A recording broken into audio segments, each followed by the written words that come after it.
ખ્યાલ છે કોઈને? આયની સંયોજન એટલે હે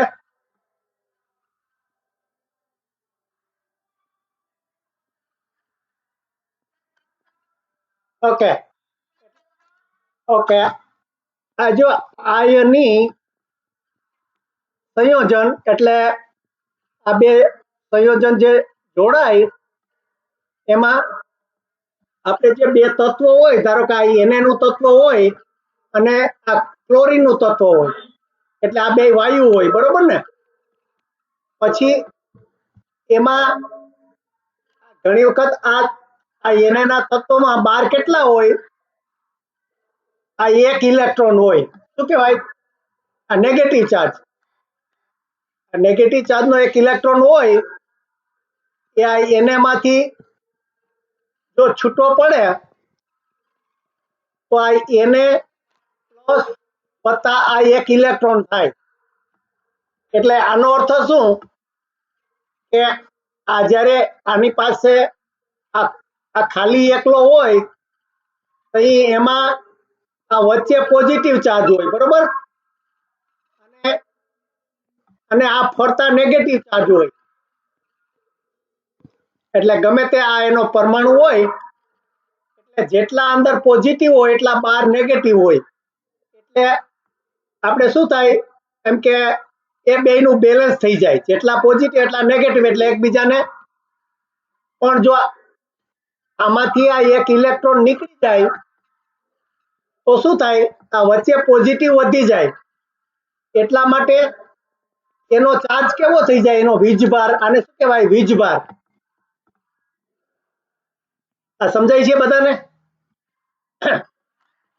એટલે આ તત્વ હોય એમાંથી જો આ ઇલેક્ટ્રોન છૂટો પડી જાય એટલે કે બહાર એનો આ જે ઇલેક્ટ્રિક ચાર્જ હોય એ છૂટો પડી જાય તો પછી આમાં બેલેન્સ તૂટી જાય. બેલેન્સ તૂટી જાય તો આ જે આ એક પોઝિટિવ હોય એ વધી જાય ને. આમાં બે બેલેન્સ હોય. જો આ બાજુ આપણે ગણિતના જે આપણે સમીકરણ કરતા હોય ને એવી રીતે કરવાનું કે આ ડાબી બાજુ આ Na નું તત્વ હતું તો એમાં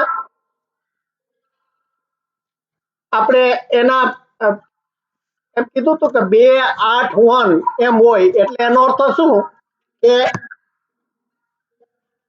2 8 1 હોય એટલે એનો અર્થ શું? એના ઉપર 20 આપેલા ઇલેક્ટ્રોન. આમાં મેં કીધું હોય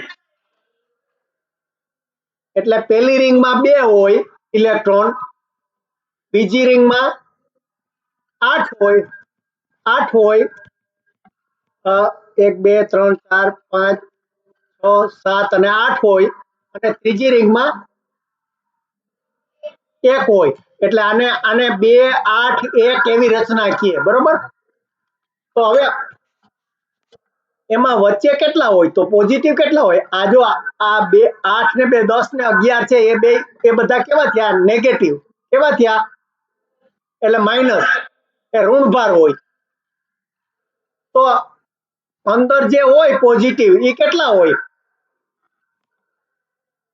આના કેન્દ્રમાં આ પોઝિટિવ ચાર્જ હોય અને આ ફરતો હોય નેગેટિવ હોય. તો વચ્ચે પોઝિટિવ કેટલા હોય? આ સોડિયમમાં વચ્ચે પોઝિટિવ કેટલા હોય? હા, બરોબર.